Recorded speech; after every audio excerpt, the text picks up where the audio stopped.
السلام عليكم ورحمة الله وبركاته. ازيكم يا شباب؟ معانا جزئية النهاردة في معدل السريان والانسياب. وهنعرف الفرق ما بين معدل السريان الكتلي ومعدل السريان الحجمي والعلاقة ما بينهم. عشان نفهم الكلام دوت هنفرض ان احنا معانا جزء من انبوبة، الكروس سيكشن بتاعتها وليكن هنرمز لها بالرمز A. كان جواها سائل كان ماشي بسرعة V. المسافة اللي السائل هيمشيها هنرمز لها بالرمز دلتا اكس. هنفرض ان معانا كثافة السائل رو، والكثافة ديت هي كتلة وحدة الحجم من المادة، ودوت القانون بتاعها اللي هو الكتلة على الحجم، وبتتقاس بوحدة قياس كيلو جرام على المتر تكعيب. هنرمز على المتر تكعيب هنرمز لحجم السائل بالفوليوم، والكتلة بتاعته ان هي ام. تمام ماشي. بعد كده هندخل على استنتاج معدل السريان الحجمي وهنرمز له بالرمز QV. ومعدل السريان الحجمي هو حجم السائل المنساب خلال مقطع معين في الأنبوبة في الثانية الواحدة. يبقى نفهم كده ان هو حجم على زمن، يبقى فوليوم على دلتا تي. تمام. كان معانا قانون من اعدادي بيقول ان الحجم بيساوي مساحة في ارتفاع. الارتفاع هنا هي المسافة اللي السائل هيمشيها في قلب الأنبوبة اللي احنا نرمز لها بالرمز دلتا اكس. تمام. يبقى كده معانا الكيو في، ممكن نشيل الحجم ونعوض عنه بالقانون بتاعه الاي دلتا اكس. ايوه، هيبقى اي دلتا اكس باي دي تي او باي دلتا تي. تمام. كان معانا قانون بيقول ان الدلتا اكس على الدلتا تي دوت اصلا سرعة، مسافة على زمن هتساوي سرعة. يبقى معانا كده ان الكيو في هتساوي A في في، السرعة هنرمز لها بالرمز في. يبقى معانا كده معدل السريان الحجمي بيساوي مساحة مقطع الأنبوبة في سرعة السائل جوه الأنبوبة ديت. تمام. وحدة قياس معدل السريان الكتلي كيو في أصلا من القانون بتاعه الأصلي كان بيساوي حجم على زمن، صح؟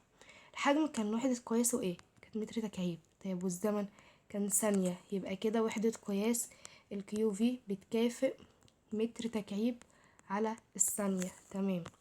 الرسم بياني بين البارامترز بتاعة الكيو في. على أفقي هيبقى الدلتا تي، على الرأسي هيكون الفوليوم. العلاقة ما بينهم هتكون خط مستقيم مائل، الميل بتاعه هيكون فرق السادات على فرق السينات اللي هو دلتا فوليوم على الدلتا تي، اللي هي هتكافئ معانا الكيو في.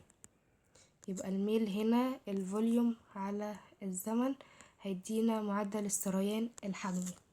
تمام. ندخل على معدل السريان الكتلي، ومعدل السريان الكتلي هنرمز له بالرمز كيو ام. وهو ايه؟ هو كتلة السائل المنساب خلال مقطع معين من الأنبوبة في الثانية الواحدة، يعني هو كتلة على زمن ام على دلتا تي.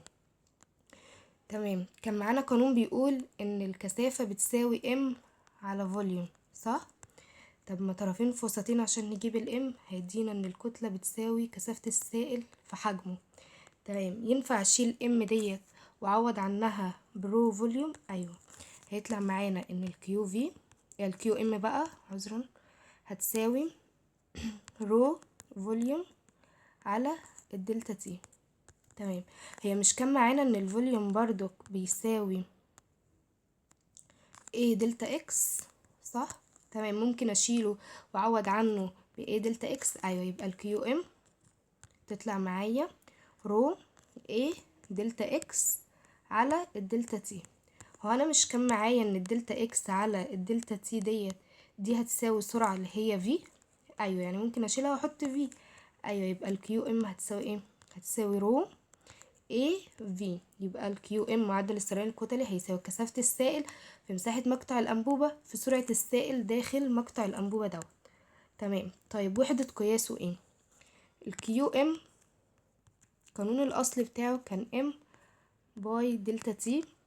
الام دي كانت بتتقاس بايه؟ كانت بتتقاس بالكيلو جرام. طيب الزمن كان بيتقاس بالثانية، يبقى وحدة قياس الكيو ام دي هتساوي كيلو جرام على الثانية. تمام. نرسم العلاقة ما بين البارامترز بتوع الكيو ام. ايوه، على الافقي دلتا تي، على الرأسي ام.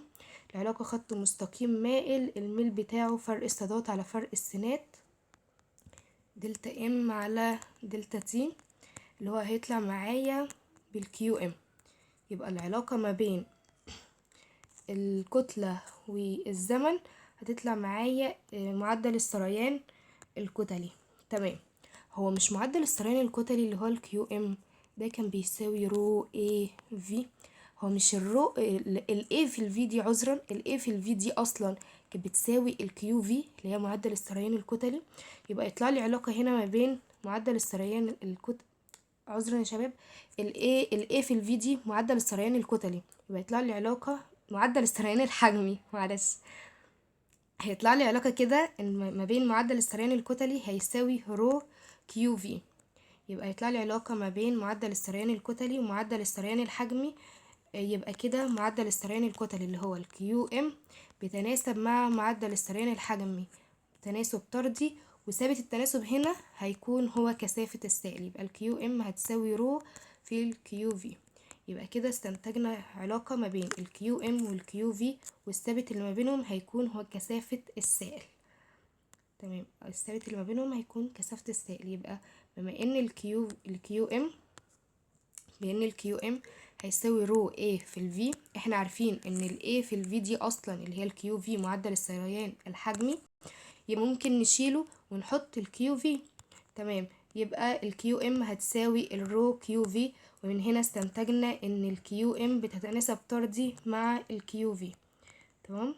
اتمنى ان هي تكون سهلة وبسيطة وتكون وصلت.